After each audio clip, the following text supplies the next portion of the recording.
Le leasing, appelé aussi crédit bail, consiste en la mise à disposition par une société financière, la société de leasing, d'un véhicule, un bien immobilier ou bien d'équipement à usage professionnel, pour une période déterminée, généralement de 3 à 7 ans, contre le paiement régulier de loyer.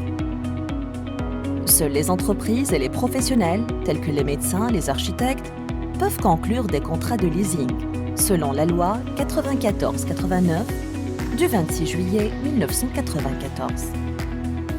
Le leasing existe en Tunisie depuis la création de Tunisie Leasing en 1984.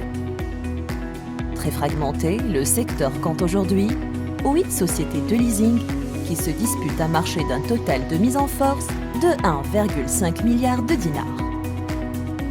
7 sociétés de leasing sont cotées à la bourse de Tunis. Tunisie Leasing et Factoring, SIL, ATL, Attijari Leasing, BH Leasing, Best Lease et Hannibal Lease.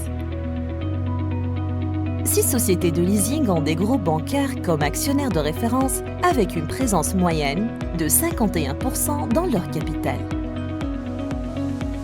Depuis plus de 3 décennies, le leasing a connu un véritable engouement des entreprises et des professionnels tunisiens grâce aux avantages qu'il présente par rapport aux autres moyens de financement tels que la rapidité dans la mise en place du crédit, l'amortissement comptable accéléré permettant une optimisation des impôts, la préservation du fonds de roulement en payant le montant de l'investissement et la TVA d'une manière échelonnée sur la durée du contrat, la possibilité d'un financement à 100%, le bénéfice d'un taux de contrat fixe permettant aux entreprises et aux professionnels de figer le coût de leur investissement, l'absence de l'obligation de garantie réelle.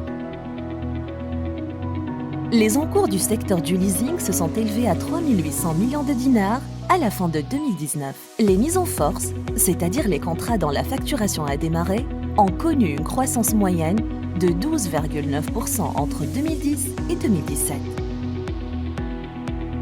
Mais les mises en force des leasers tunisiens ont régressé de moins 18,2% en 2018 et moins 23% en 2019, suite à la détérioration de la conjoncture économique, aux hausses successives des taux de marché monétaire, engendrant une hausse du coût de refinancement et à l'assèchement de la liquidité au niveau des banques et du marché obligataire.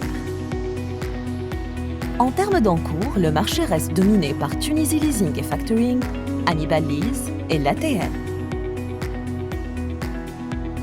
Les acteurs tunisiens du leasing sauraient-ils préserver leur activité dans ce climat de crise sanitaire du Covid-19 et dans la tourmente économique traversée par la Tunisie ?